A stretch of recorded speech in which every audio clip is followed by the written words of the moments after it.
भेतारम कर्म भूपृता ज्ञातारम विश्वतत्त्वानां वंदे तद्गुणलब्धये वंदे तद्गुणलब्धये।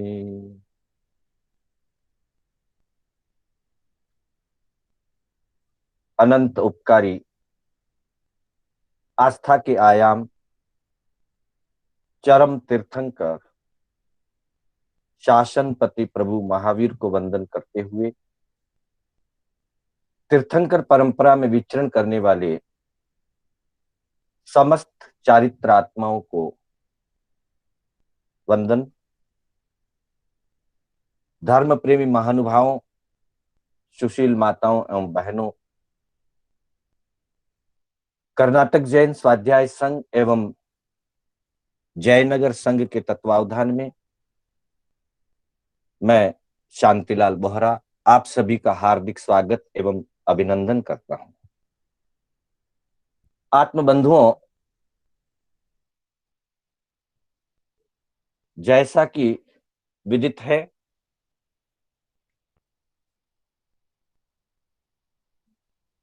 गत 3 सप्ताह से हमारी यह कक्षा ऑनलाइन चल रही है। पहली कक्षा में अक्षय तृतीया के प्रसंग से प्रभु ऋषभ देव के जीवन को जानने और समझने का प्रयास किया। दूसरी कक्षा में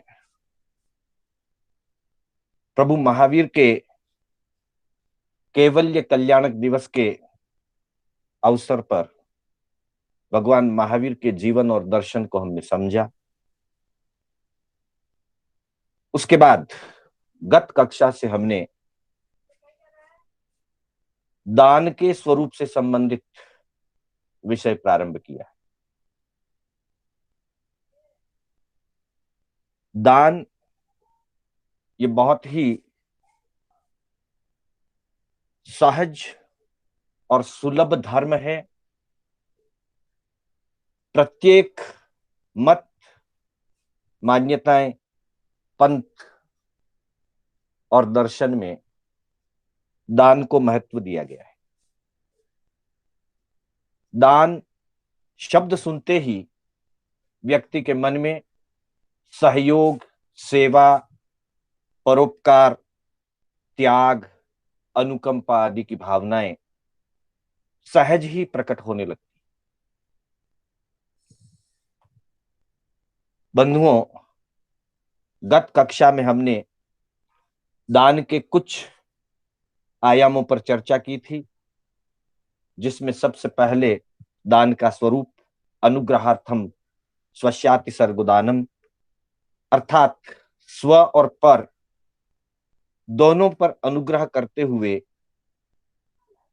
अपनी वस्तु का, अपनी संपत्ति का, अपने अधिकार का त्याग करके दूसरों के लिए समर्पित कर देना दान कहलाता है। Charity is the giving of one's wealth to another for mutual benefit, अर्थात कोई भी व्यक्ति अपनी संपत्ति, अपने अधिकार की वस्तु किसी दूसरे के लिए सहज ही समर्पित कर देता है, उसे दान कहा गया है। फिर हमने देखा था कि धर्म के 4 द्वार कहे गए हैं, दान, शील, तप और भाव। उसमें भी दान को सबसे प्रथम स्थान दिया गया। आगे बताया कि गृहस्थ के जो 6 कर्तव्य बताए गए हैं, उन 6 कर्तव्यों में दान को प्रतिदिन करने योग्य कर्तव्य बताया गया, जिसमें देव भक्ति, गुरु सेवा, और स्वाध्याय, संयम और तप के साथ साथ कहा दानम चैति गृहस्थानाम षट कर्माणि दिने दिने, अर्थात गृहस्थ को प्रतिदिन दान का धर्म करना चाहिए, दान की आराधना अवश्य करनी चाहिए। फिर आगे बताया कि दान उभय हितकारी है। दान से दाता और आदाता अर्थात समर्पित करने वाले का और ग्रहण करने वाले का दोनों का हित सधता है।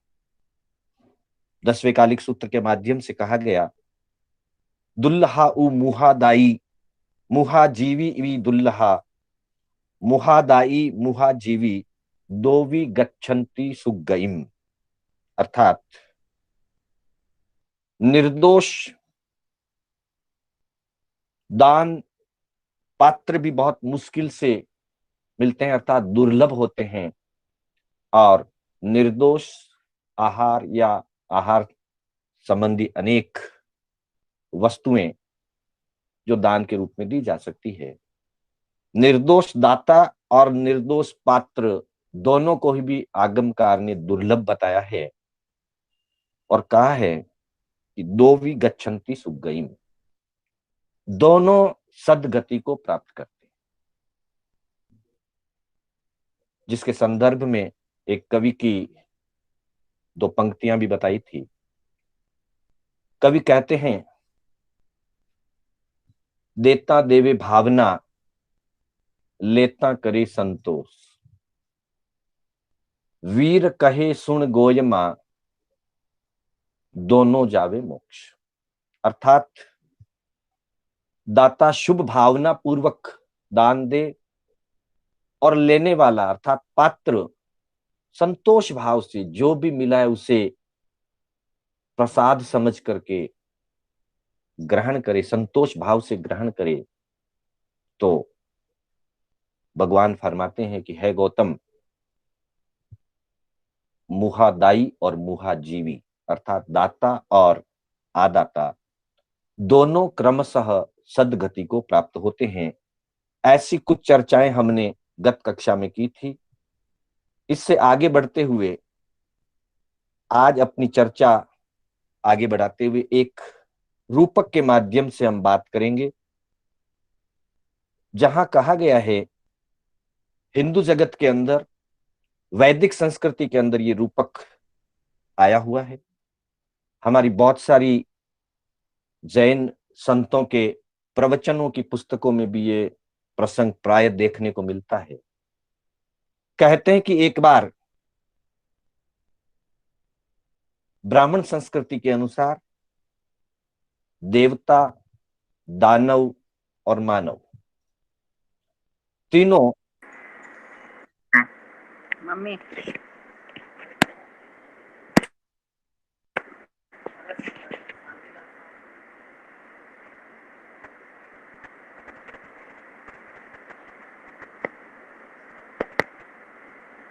कोई भी अपना फोन अनम्यूट ना करें। बंधुओं, वैदिक संस्कृति में एक रूपक मिलता है, किसी समय दानव, देवता और मानव यानी कि सुर, असुर और मनुष्य तीनों ब्रह्मा के पास पहुंचे। हिंदू जगत में ब्रह्मा को सृष्टिकर्ता माना गया है, तो वे तीनों व्यक्ति, देवों का एक प्रतिनिधि, मनुष्यों का एक प्रतिनिधि और असुरों का यानी कि देव दानवों का एक प्रतिनिधि, तीनों ब्रह्मा की सेवा में पहुंचे और ब्रह्मा से कहा कि हमारे जीवन के उत्कर्ष के लिए, हमारे कल्याण के लिए आप कोई मार्ग बताइए, कोई आशीर्वाद दीजिए।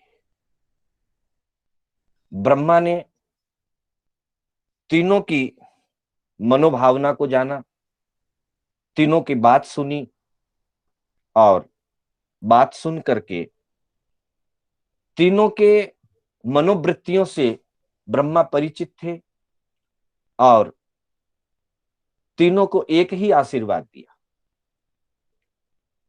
दानव को, मानव को और देव को, मतलब तीनों समूह को, तीनों जातियों को एक ही आशीर्वाद दिया और एक अक्षर में ही आशीर्वाद दिया, सिर्फ एक अक्षर बताया।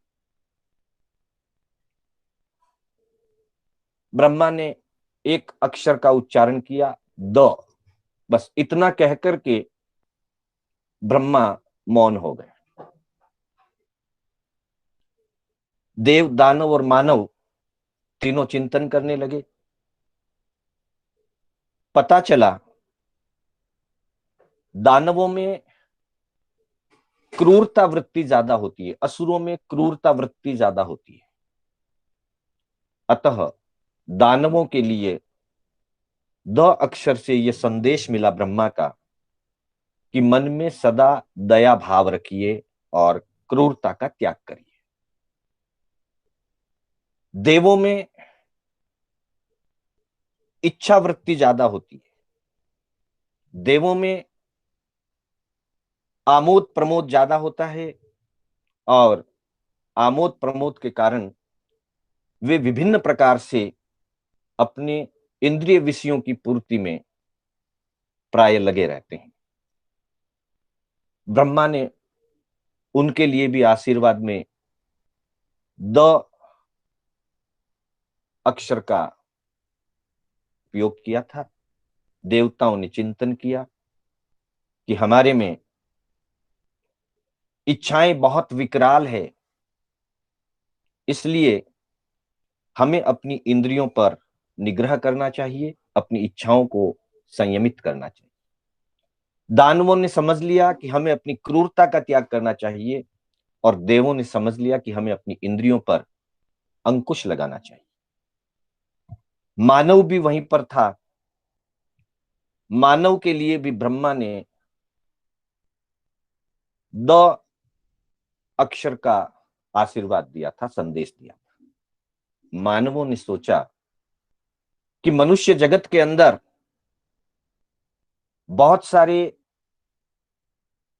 मनुष्य अभावग्रस्त हैं, कष्टों में है, तकलीफों में है, और इसी धरती के ऊपर बहुत सारे पशु आदि भी बहुत प्रकार की पीड़ा और कष्ट का अनुभव करते हैं। और मुझ में, मनुष्य जाति में संग्रह वृत्ति बहुत ज्यादा है, मनुष्य में लोभ वृत्ति बहुत ज्यादा है, इकट्ठा करने की प्रवृत्ति बहुत ज्यादा है। इसलिए उन्होंने ये चिंतन किया कि हमारे लिए ब्रह्मा ने द अक्षर के माध्यम से दान का संदेश दिया है। अर्थात मानव जाति ने ये समझ लिया कि हमारे पास संग्रह वृत्ति बहुत है और दूसरी तरफ हमारे ही बीच में, हमारे ही आस पड़ोस में, इसी मनुष्य लोक के अंदर, या मृत्यु लोक इसको कहते हैं, इस मनुष्य लोक में, इस मृत्यु लोक में बहुत सारे मनुष्य और बहुत सारे पशु पक्षी, यहां तक कि कीड़े मकोड़े भी। भारतीय संस्कृति में तो चींटी तक को शक्कर और आटा खिलाने की प्रवृत्ति रही है, गाय और कुत्ते को रोटी देने की परंपरा हमारी रही है। इतना ही नहीं, सांप जैसे विषैले प्राणी को भी भारतीय संस्कृति दूध पिलाती है।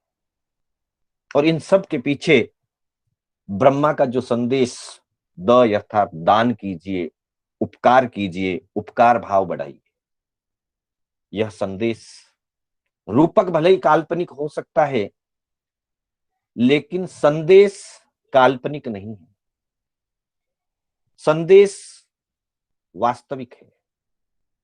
हम देव, दानव और मानव को अलग क्यों करें? मानव में कभी देवोपम भावना भी जगती है, मानव मानव तो है ही, और मानव में कभी कभी दानवीय भाव भी प्रकट हो जाते हैं। कहते हैं ना कि मनुष्य के अंदर एक जानवर छिपा होता है, मनुष्य के अंदर एक शैतान छिपा होता है, मनुष्य के अंदर एक भगवान भी छिपा होता है। मनुष्य कभी अपनी भगवान भावना को बढ़ा लेता है और कभी कभी अपनी शैतान भावना को या दानवता को प्रकट कर लेता है। अर्थात प्रत्येक मनुष्य को जब जब उसमें क्रूरता के भाव जगे तो इस संदेश को याद करके और दया भावना लाने का प्रयास किया जाए, क्रूरता का त्याग किया जाए, कठोरता का त्याग किया जाए और कोमलता को बढ़ाया जाए। जब जब उसके अंदर देवों की तरह दिव्य भोग और मानवीय भोगों की तरफ उसकी दृष्टि जाए, इच्छाओं की तरफ उसका निरंकुश मन भागे, तो उसे इस संदेश को याद करके अपने मन में इंद्रिय निग्रह की भावना को जगाना चाहिए और बाकी समय हमेशा प्रतिदिन उपकार का भाव ध्यान में रखते हुए धार्मिक दृष्टि से परिग्रह को कम करने का, परिग्रह संज्ञा को तोड़ने का माध्यम दान है। व्यवहारिक दृष्टि से और सामाजिक दृष्टि से पीड़ित और अभावग्रस्त लोगों के जीवन में सहयोगी बनकर के उनके जीवन को खुशी देने का नाम दान है। तो हर दृष्टि से दान का महत्व समझा जा सकता है, इसलिए मनुष्य के लिए विशेष रूप से दान वृत्ति को अपनाने की बात कही गई। कहा है कि दान जो होता है वो सबसे सरल धर्म है। वैसे तो 4 प्रकार के धर्म के दरवाजे या 4 प्रकार के धर्म के द्वार बताए गए हैं। गत कक्षा में हमने पढ़ा था कि दान, शील, तप और भाव, ये चारों धर्म के दरवाजे कहे गए हैं और कहा है कि दुर्गति में गिरते हुए प्राणी को धर्म दुर्गति से बचा लेता है और उस धर्म के 4 प्रकार कहे गए हैं। दान, शील, तपो, भाव भेदात् स तु चतुर्विधः।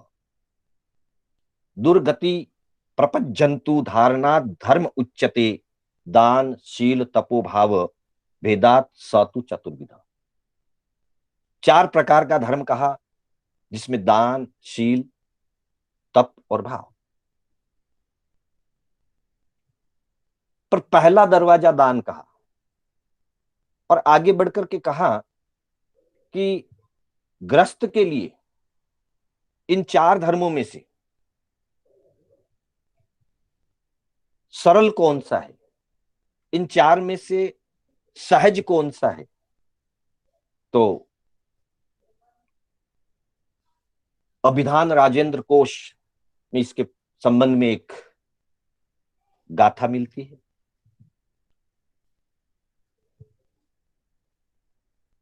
प्रकांड विद्वान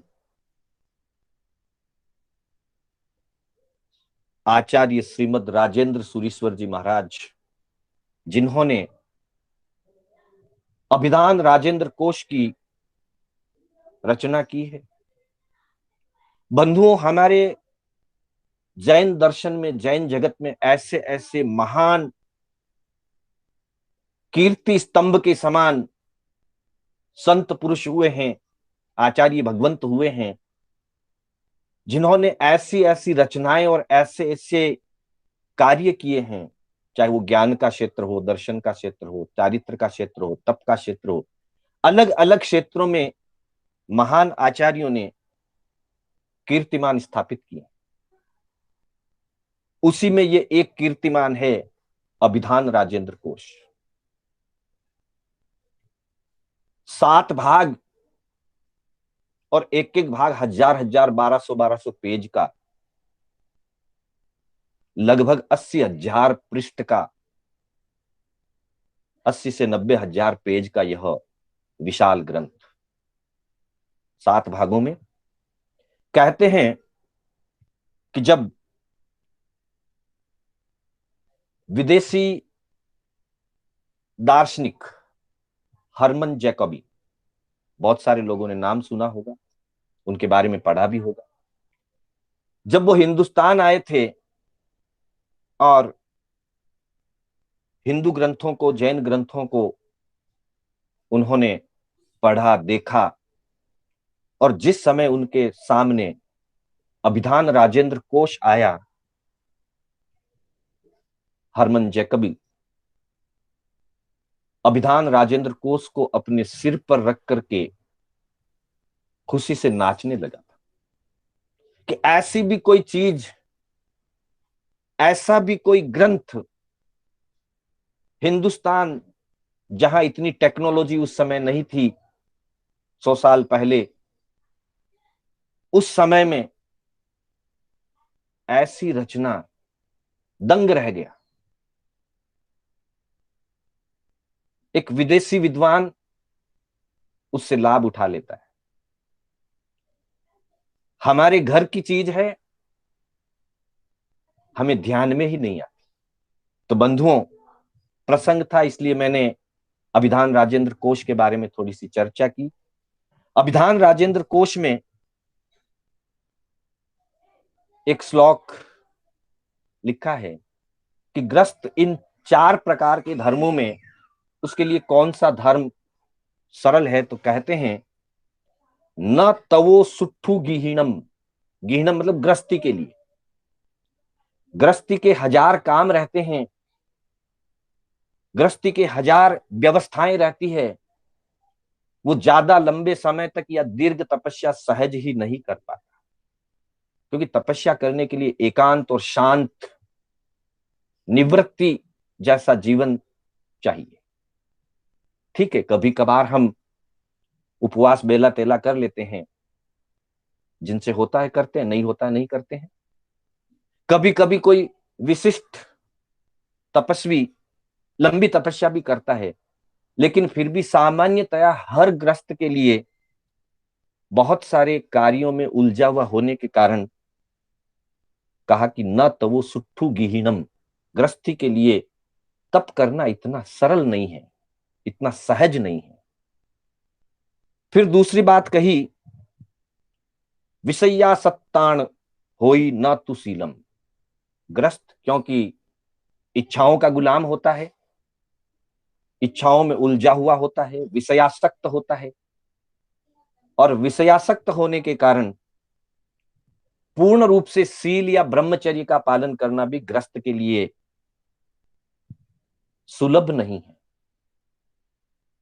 हाँ, जो जितना पुरुषार्थ करता है, जितना अपनी इच्छाओं का निग्रह करता है, उतने लेवल पर शील धर्म की आराधना भी ग्रस्त करता है, नहीं करता ऐसी बात नहीं, लेकिन पूर्ण रूप से शील का पालन कर पाना, जैसे कि हमारे यहाँ 9 वार से ब्रह्मचर्य की जो बात आई है, वैसा सिर्फ मुनि के लिए ही संभव है, ग्रस्त के लिए वो सुलभ नहीं है।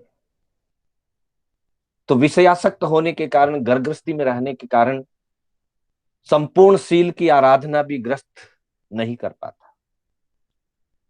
फिर आगे कहा, सारंभाण न भावो तो साहिणम सया भावम। ग्रस्त हमेशा आरंभ और परिग्रह से जुड़ा हुआ होता है। आरंभ के बिना यानी कि 6 काय की विराधना के बिना गृहस्थी का कार्य नहीं चलता, इसलिए वो निरंतर शुभ भावों में भी नहीं रह सकता है। शुभ भावों में रहना भी उसके लिए कठिन है, तप करना कठिन है, पूर्ण शुद्ध शील का पालन करना भी उसके लिए सहज सुलभ नहीं है। तो वैसी स्थिति में आचार्य कहते हैं कि अगर ये तीनों धर्म कठिन हैं तो कोई बात नहीं, जितना हो सके उतना ही करो ये 3 धर्म। लेकिन दान धर्म तो बहुत सहज और सुलभ है। गृहस्थ के लिए दान धर्म की आराधना करना सरल है। कंपैरिजन शील, तप और शुभ भाव की अपेक्षा दान की आराधना करना गृहस्थ के लिए ज्यादा सुलभ है तुलना की दृष्टि से। वैसे तो दान, शील, तप, भाव चारों की आराधना गृहस्थ अपने समय अनुसार करता है, पर जो तप नहीं कर पाता हो, पूर्ण शुद्ध शील नहीं अंगीकार कर सकता हो, प्रति समय शुभ भाव रख पाना भी कठिन है, क्योंकि आरंभ आदि से हम जुड़े होते हैं, और जब आरंभ होता है, 6 काय की विराधना होती है, तो भाव मलिन हो ही जाता है। लेकिन दान देने में कहीं कोई बाधा नहीं है। दान देने में न हमारे घर के कार्य आड़े आते हैं, न हमारी इच्छाएं उसमें कोई बाधा डालती है, और न ही कोई 6 काय का आरंभ भी उसमें बाधक बनता है। इसलिए गृहस्थ के लिए कहा कि वो निरंतर प्रतिदिन षट कर्माणि दिने दिने दानम चेत गृहस्थाना। गृहस्थ को जो 6 कार्य करने हैं उसमें उसे प्रतिदिन अवश्य ही कुछ न कुछ दान देना चाहिए। तो इस तरह से गृहस्थ जीवन में दान की विशेषता को बताते हुए आगे कहते हैं कि दान किसे दिया जाए। वैसे तो बंधुओं सुपात्र दान सर्वोत्तम कहा गया है। सुपात्र दान देने से जीव अपना संसार परित कर लेता है, अनंत कर्मों की निर्जरा और उत्कृष्ट तप, उत्कृष्ट पुण्य का उपार्जन भी सुपात्र दान से होता है। लेकिन सदा सर्वदा एक तरफ कहा है कि प्रतिदिन दान दे, रोज दान दे, तो रोज प्रतिदिन हर द्रव्य क्षेत्र काल भाव में प्रत्येक मानव को रोज ही सुपात्र सुलभ नहीं होंगे।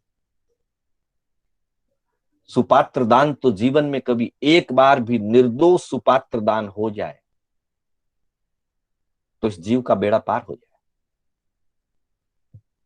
मोक्ष जाने की उसकी सीमित काल में, यानी कि संसार परित करके मर्यादित काल में मोक्ष प्राप्त करने की एक तरह से गारंटी मिल जाए। भावना रोज भानी चाहिए। अवसर तो जिस दिन अनंत पुण्य का योग होगा तब मिलेगा, और बड़े शहरों के अंदर तो और कठिन है। छोटे गांव में तो फिर भी घर नजदीक होते हैं, धर्मस्थान पास में होता है, तो बार बार लाभ मिलता है। पर बड़े शहरों के अंदर कॉलोनियों में और अपार्टमेंट्स में जब हम रहने लग गए हैं, तो ऐसी स्थिति में सुपात्र दान का लाभ बहुत बहुत कम मिलता है। तो कहा है कि सुपात्र दान हो तब भी दिया जाए, अनुकंपा दान भी दिया जाए, मित्र को भी दिया जाए, शत्रु को भी दिया जाए। हाँ, ये बड़ी अजीब बात लगती है।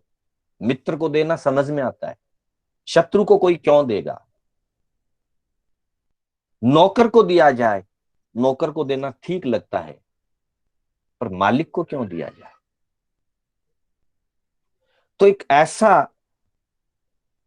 प्रकरण बताया है कि दान सभी पात्रों में देना चाहिए और किसी भी पात्र में दिया गया दान लाभकारी ही होता है। हाँ, लाभ अलग अलग अपेक्षाओं से होगा, ये अलग बात है, जैसा पात्र वैसा लाभ। लेकिन शत्रु को दिया हुआ दान भी लाभदायक होता है। अभावग्रस्त को तो दिया ही जाता है, लेकिन संपूर्ण सभी प्रकार की धन संपदाओं से युक्त, अधिकार से युक्त, और यहां तक कह दिया कि राजा को भी दान दिया जाए तो लाभकारी होता है। तो कहा है कि सबसे उत्तम तो बात यह है कि पात्र में दान दिया जाए, सुपात्र दान दिया जाए। सुपात्र दान देने से धर्म होता है, आत्म कल्याण होता है,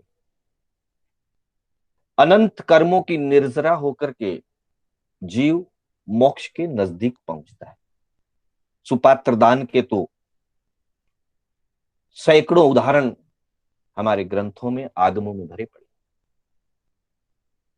संगम ग्वाला सुपात्र दान देकर के शालिभद्र की रिद्धि प्राप्त करता है और उस भाव में त्याग करके मुनिव्रत अंगीकार करता है, सर्वार्थ सिद्ध विमान को प्राप्त किया, आगामी भाव में मोक्ष प्राप्त कर लिया। ये सुपात्र दान की महिमा।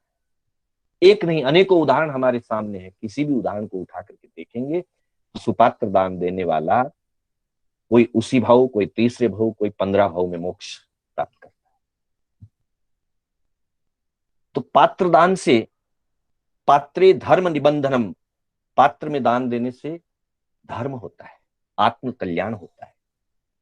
लेकिन पात्र में नहीं, सामान्य में अगर दान दिया तो क्या होगा? तदितरे श्रेष्ठम दयाख्यापकम। मान लीजिए पात्र सुपात्र दान नहीं मिला, अनुकंपा का कोई पात्र है, सामान्य पात्र है।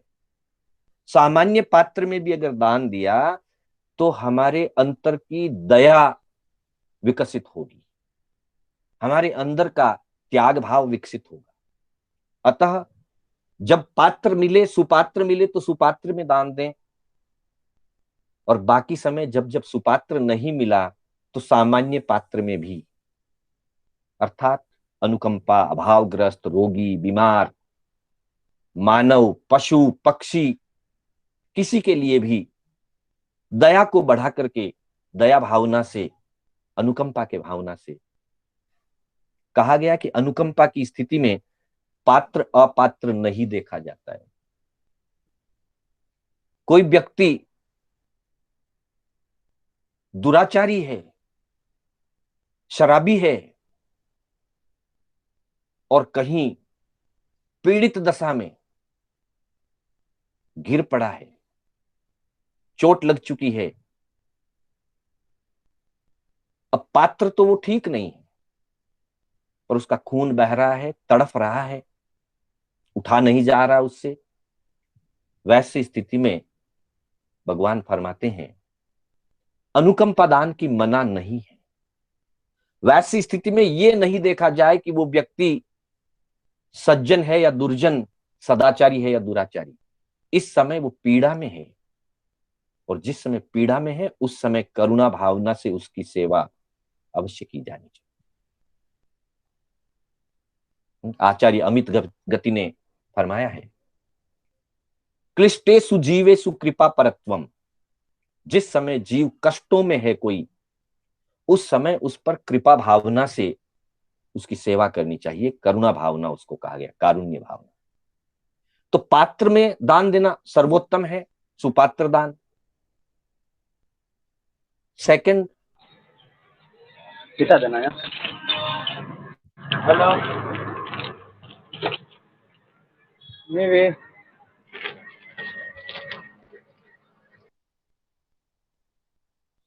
सामान्य पात्र में भी, सामान्य मनुष्य या किसी भी जीव के लिए भी देना, अपनी दया को विकास करना। तीसरे स्तर पर कहा मित्रे प्रीति वर्धनम। हाँ, यहां एक बात दीजिए, कि मित्र को कोई दान नहीं दिया जाता है, पर दान का मतलब हम सिर्फ अनुकंपा ना समझें। उपहार देना भी दान की ही कैटेगरी में है, दिया तो जाता है, दान का मतलब देना। तो कहा कि मित्रे प्रीतिवर्धनम, हमारा तो ये सामाजिक व्यवहार है। जब जब कोई प्रसंग होता है हम अपने मित्रों को, रिश्तेदारों को उपहार देते हैं, भेंट देते हैं।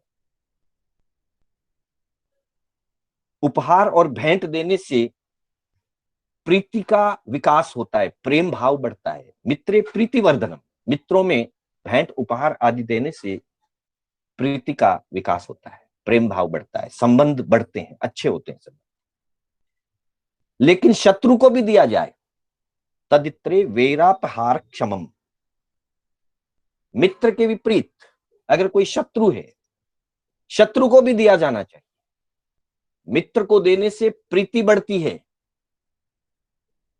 और शत्रु को देने से जो वैर भाव है, वैसे तो संसार में कोई शत्रु होता नहीं है, आत्मा का शत्रु तो राग और द्वेष है, लेकिन व्यवहार पक्ष में हमारे कई बार कभी कभी किसी व्यक्ति के साथ अनबन हो जाती है, मन मुटाव हो जाता है, वैरानुबंध बन जाता है, झगड़ा हो जाता है, कषाय की स्थिति हो जाती है और व्यवहार में हम उसके साथ शत्रुता बांध लेते हैं। तो कहा कि शत्रु को अगर दिया जाएगा तो वैरापहार क्षमम, शत्रु को दिया हुआ उपहार अंदर में रहे हुए वैर भाव को हरण कर लेगा, मतलब वैर भाव को खत्म कर देगा। अर्थात मित्र को देने से मित्रता बढ़ती है और शत्रु को देने से शत्रुता खत्म होकर के मित्रता बन जाती है। तो इससे बढ़िया और क्या चाहिए कि शत्रुता खत्म हो जाए और मैत्री भाव बने, मित्रता बने। इसलिए मित्र को दीजिए, उपहार आदि से प्रीति का विकास होगा। कहीं लड़ाई झगड़ा है तो उसे भी दीजिए, तो लड़ाई झगड़ा खत्म हो जाएगा, वेर खत्म हो जाएगा और वेर खत्म होकर के और शत्रुता की जगह मित्रता बनने लग जाएगी, मित्रता का वातावरण बन जाएगा। फिर आगे का है भृत्य। भृत्य कहते हैं नौकर को, सेवक को। सेवक को हम देते ही हैं, सेवा करने वाले को देते हैं। जब सेवक को देते हैं, नौकर को देते हैं, याचक को देते हैं, तो भृत्य भक्ति भरावहम, नौकर को देने से, सेवक को देने से सेवक के मन में मालिक के प्रति भक्ति भावना बढ़ती है और जब वो भक्ति भावना बढ़ती है तो वह और विशेष भक्ति भाव पूर्वक सेवा करेगा, उसका तो काम निकलेगा। बंधुओं, हम ज्यादातर व्यापारी समाज से हैं, हमारे दुकानों में, ऑफिसों में बहुत सारे कार्य करने वाले कर्मचारी होते हैं, उन्हीं को भृत्य कहा जाता है। और भृत्य शब्द का अर्थ यह है कि वो लेने वाले हैं और मालिक को भर्तु कहा जाता है। सेवक को भृत्य कहते हैं, मालिक को कहते हैं भर्तु। भर्तु यानी भरने वाला, देने वाला, और भृत्य यानी लेने वाला, ग्रहण करने वाला। हम उनसे काम लेते हैं, उनको पगार देते हैं, ये तो एक सामान्य व्यवहार है ही। लेकिन समय समय पर जैसी देश काल की स्थिति हो, जैसी आवश्यकता हो और हमारी जैसी अनुकूलता हो, हमें अपने कर्मचारियों के लिए कुछ न कुछ विशेष रूप से भी देना चाहिए। ऐसा दे करके हम उनके जीवन को थोड़ा सा सुखद बना देते हैं और उनके मन में मालिक के प्रति भक्ति जागृत होती है। तो वैसा भृत्य, वैसा सेवक कभी भी मालिक से विद्रोह नहीं करेगा, कभी भी मालिक का अहित नहीं करेगा। और तो और अवसर आने पर ऐसे सेवक होते हैं जो मालिक के लिए अपना सर्वस्व न्यौछावर करने के लिए तैयार हो जाते हैं। इसलिए कहा वृत्ये भक्ति भरावहम, वृत्य को अर्थात सेवक को देने से भक्ति का भाव उसके मन में बढ़ता है। भृत्य तो हमसे लेने का याचक है, लेकिन नरपतौ राजा, अब राजा को हम क्या दें, क्यों दे, उसके पास किस चीज की कमी है? तो कहा नरपतौ सम्मान संपादकम, जब राजा आदि को दिया जाता है तो उससे व्यक्ति का सम्मान बढ़ता है, मान सम्मान बढ़ता है। मान सम्मान का अर्थ यहां मान कषाय को पोषण करने की बात नहीं है, व्यवहारिक और सामाजिक स्थिति में, क्योंकि जो राजा को दिया जाएगा वही राजा के माध्यम से, राजकीय व्यवस्था के माध्यम से पूरे देश और समाज को प्राप्त होगा। इसलिए आपने देखा होगा, पुरानी कथाएं पढ़ें, पुराने कोई आख्यान देखें तो वहां आता है कि जब भी कोई सेठ साहूकार विदेश व्यापार यात्रा के लिए जाता था तो जिस देश में वो पहुंचता वहां के राजा के लिए वो भेंट लेकर के जाता, और सबसे पहले उस शहर में पहुंचते ही, उस देश में पहुंचते ही वो राज्यसभा में जाकर के राजा को भेंट देता था। वस्तु छोटी हो सकती है, बड़ी हो सकती है, कोई फर्क नहीं पड़ता, लेकिन उससे एक संबंध कायम हो जाता था। और वापस जब अपने स्वदेश लौटता था तो वो विदेश से कुछ ऐसी वस्तु, ऐसा उपहार लेकर के आता था, जैसे ही वो अपने स्वदेश पहुंचता, अपने नगर में पहुंचता, तो अपने नगर के मुखिया या राजा, जहां जो व्यवस्था होती थी, उसे वह भेंट देता था। उसको नजराना भी बोलते थे कि नजराना देते थे। देने का मतलब राजकोष में कुछ न कुछ दिया जाता था उस निमित्त से कि मैं विदेश से व्यापार करके आया हूं, अपनी कमाई करके लेके आया हूं, तो कुछ राजकोष के लिए भी, राजा के लिए भी मैं लेकर के आया। तो वैसा करने से संबंध अच्छे बनते और सम्मान की स्थिति बनती। तो कहा कि नरपतो सम्मान संपादकम, राजा महाराजा, गांव का मुखिया, नगर का मुखिया, उसको देने से एक तो सामाजिक व्यवस्था बनती है और दूसरा सम्मानजनक स्थिति बनती है, ताकि हम अपना व्यापार, अपना व्यवहार सम्मान पूर्वक कर सकें। अतः राजा आदि को भी भेंट दी जाती। आज भी हम देख रहे हैं वर्तमान के अंदर जो परिस्थिति चल रही है, उस परिस्थिति में पीएम केयर फंड करके एक फंड बना है। बहुत सारे लोगों ने, बड़ी बड़ी कंपनियों ने, बड़े बड़े उद्योगपतियों ने, बड़े बड़े कलाकारों ने अपनी ओर से उसमें फंड दिया है। कुछ लोगों ने नहीं भी दिया होगा, देना अपनी अपनी भावना, इसमें कोई जोर जबरदस्ती नहीं होती है।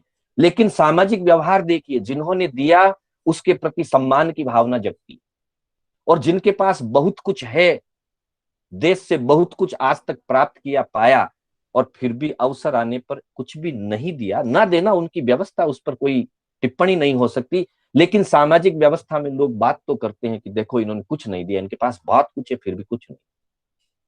तो ये सम्मान संपादन की जो बात कही गई है सैकड़ों वर्षों पहले हमारे ऋषि मुनियों ने, वो आज हम प्रत्यक्ष में देख रहे हैं।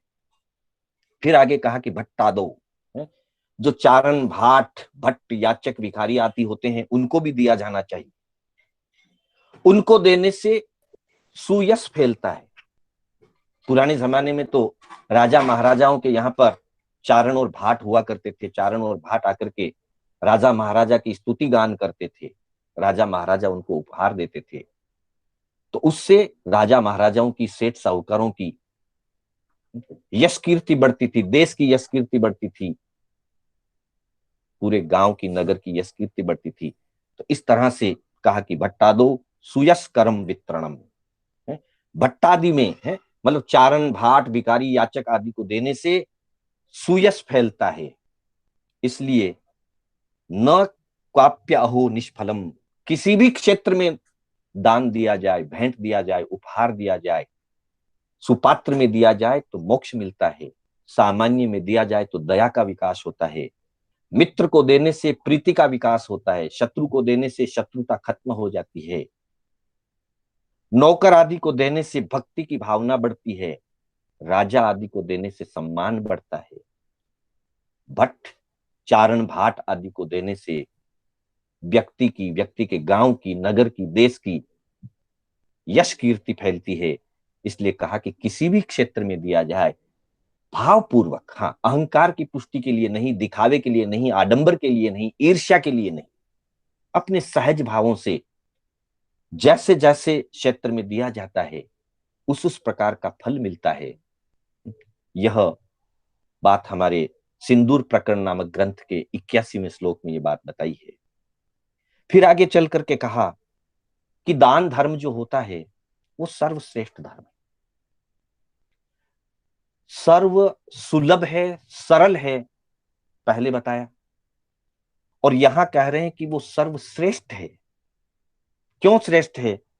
तो कहा कि दानात कीर्ति सुधा शुभ्रा, दानात सौभाग्यम उत्तमम, दानात कामार्थ मोक्षाः, शुरदान धर्मो वरस्ततः।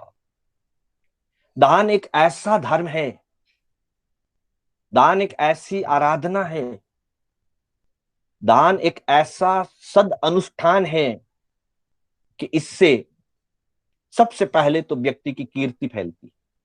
हम देखते हैं, व्यवहार जगत में भी देख सकते हैं, जब भी कोई व्यक्ति शुभ कार्य के लिए दान देता है तो सारा गांव, देश, समाज, राष्ट्र उसकी कीर्ति गाथा गाता है, उसके दान की अनुमोदना करता है, उसके द्वारा किए गए शुभ कार्य के प्रति बहुमान भाव प्रकट करता है। इसलिए दान से कीर्ति फैलती है। फिर कहा सुधा शुभ्रा, बंधुओं, दान देने से व्यक्ति अमर हो जाता है। हम जानते हैं सैकड़ों वर्षों पहले, लगभग 400 साल पुरानी बात होगी, भामाशाह ने अपना सर्वस्व राणा प्रताप के चरणों में अर्पित कर दिया। भामाशाह का नाम अमर हो गया। शायद भामाशाह जैसे बड़े बड़े सेठ तो उस समय और भी होंगे जिनके पास भामाशाह से बढ़ करके धन संपत्ति रही होगी, नहीं होगा ऐसा नहीं। बहुरत्ना वसुंधरा है। भामाशाह को याद किया जा रहा है। भामाशाह आज बड़े दान का प्रतीक शब्द बन गया है। आज भी कोई व्यक्ति दान के क्षेत्र में कोई बड़ा कार्य करता है तो उसे भामाशाह की पदवी दी जाती। बंधुओं, भामाशाह के समय भी करोड़ोंपति, अरबोंपति लोग दूसरे भी रहे होंगे, उन्होंने अपना धन अपने परिवार को दिया, परिवार के लिए छोड़ के चले गए।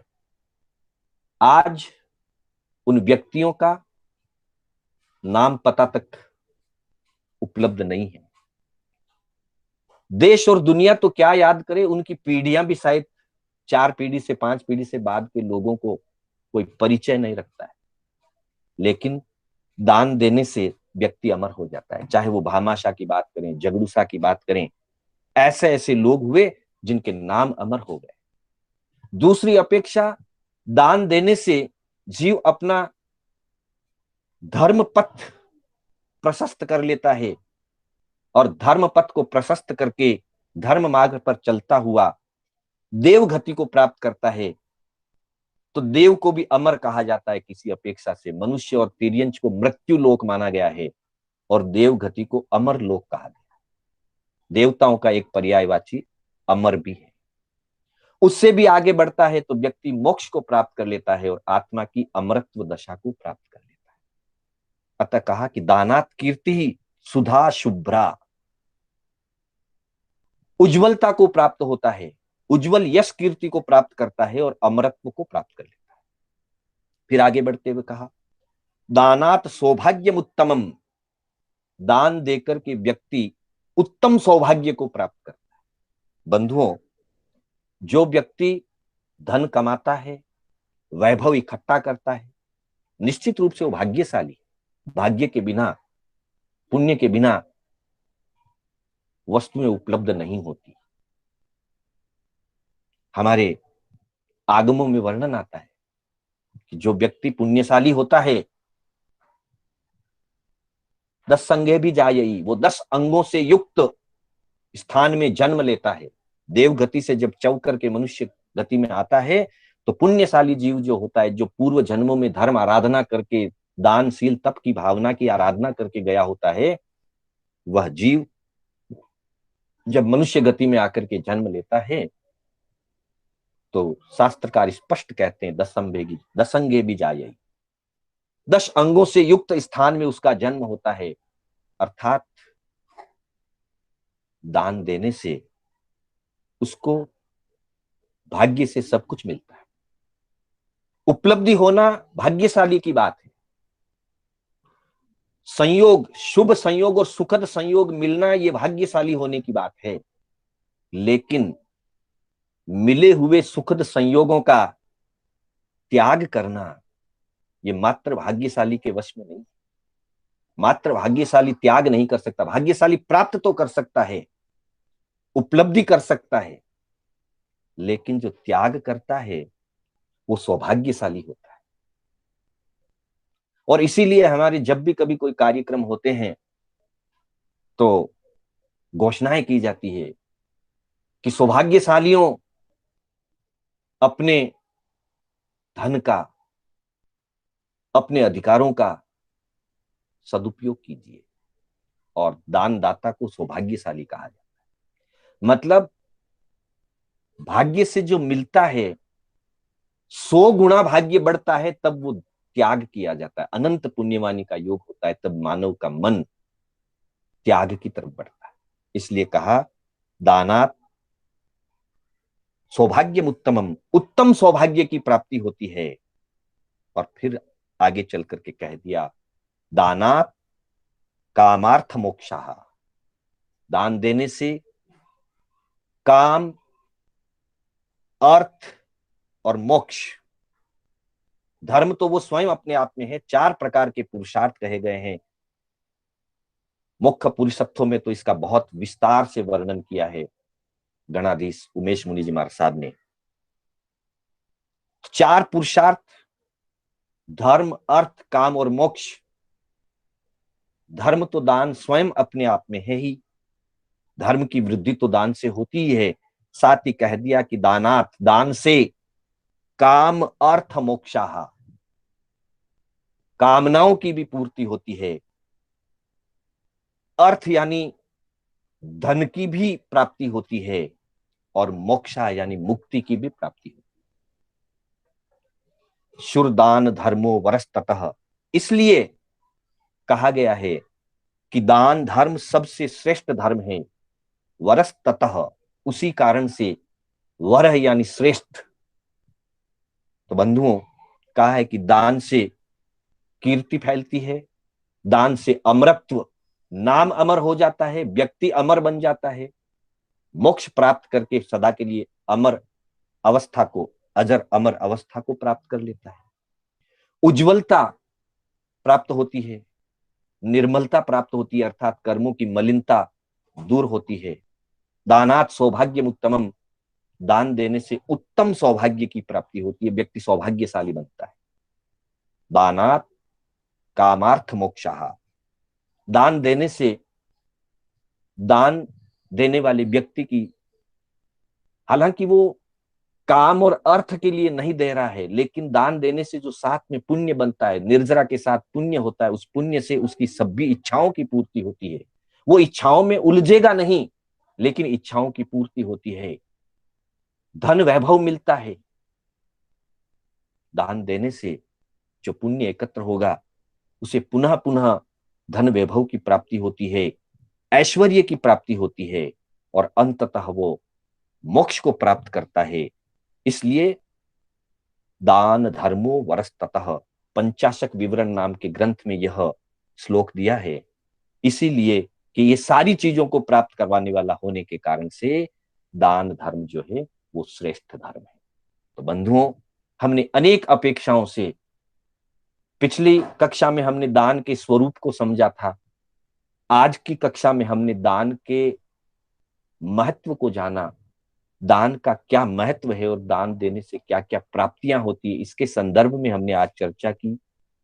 आगे की कक्षाओं में दान किस किस प्रकार दिया जाता है, दान के कितने भेद और प्रकार बताए गए हैं, दान देते हुए किन बातों का ध्यान रखना चाहिए, दान देने से पहले किन बातों का ध्यान रखना चाहिए, दान देने के बाद में किन बातों का ध्यान रखना चाहिए, आदि आदि विषय हमारे जैन ग्रंथों में, आगमों में, टीकाओं में विशाल रूप से भरे पड़े। रत्नों की कमी नहीं है, बस ढूंढ करके एक दो रत्न भी हम निकाल लें, एक दो रत्नों को भी हम जान लें और उसके अनुसार अपने जीवन में थोड़ा सा परिवर्तन कर लें, तो हमारा जीवन भी रत्नाधिक बन जाएगा। हमारे जीवन में भी ज्ञान, दर्शन, चारित्र की आराधना का विकास होगा। हम मोक्ष मार्ग की तरफ आगे बढ़ेंगे और आगे बढ़ते हुए हम भी परित संसारी बन करके एक दिन निश्चित ही मोक्ष को प्राप्त कर लेंगे। यही संदेश हमें इन महापुरुषों के वचनों से मिलता है। विभिन्न महापुरुषों के वचनों के द्वारा मैंने सिर्फ अपने शब्दों से उसको कहने का प्रयास किया है। जो कुछ भी कहा गया है वो सारा महापुरुषों का वचन है, महापुरुषों की वाणी है, महापुरुषों का ज्ञान है। मैंने तो सिर्फ यहां से लेकर यहां देने का काम किया और कुछ नहीं किया। हाँ, उसमें जो भी सत्य है, सिद्धांत अनुकूल है, वो सब महापुरुषों का और ज्ञानियों का है। कहने में कोई बात अन्यथा कह दी गई हो अथवा कोई आगम विपरीत वाणी हुई हो, शब्द उच्चारण में कोई अविवेक हुआ हो, तो उसके लिए मैं आप सभी की साक्षी से, संघ की साक्षी से, अपनी आत्मा की साक्षी से मिच्छामि दुक्कडम करता हूं। पुनः पुनः मैं कर्नाटक जैन स्वाध्याय संघ एवं जयनगर संघ की ओर से मैं शांतिलाल बोहरा आप सभी का हार्दिक धन्यवाद ज्ञापित करता हूं और विशेष रूप से इस व्यवस्था में जुड़े हुए आशीष जी बोहरा और विमल चंद जी लोढ़ा का विशेष रूप से धन्यवाद देता हूं। जयनगर संघ का धन्यवाद देता हूं कि यह कार्यक्रम हमारा चल रहा है। इन्हीं शब्दों के साथ मैं अपनी विषय को विराम देता हूं। 5 मिनट का समय है। कोई भी व्यक्ति अपनी कोई जिज्ञासा आज के विषय से संबंधित अगर कोई जिज्ञासा हो तो वो पूछ सकते हैं। जय चिन्ह। एक प्रश्न है जी। धन और ऐश्वर्य में क्या अंतर है? धन वस्तु को कहा जाता है और ऐश्वर्य एक भाव होता है। व्यक्ति के अंदर में जो ईश्वरीय भावना होती है उसको ऐश्वर्य कहते हैं। व्यवहार में तो हम धन को ऐश्वर्य कह देते हैं, लेकिन एक्चुअली धन, संपत्ति और धन जो है वो धन कहा जाता है।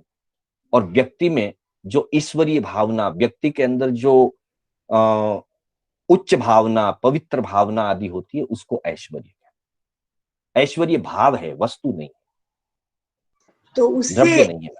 उससे दान से क्या संबंध है? किससे? ऐश्वर्य से।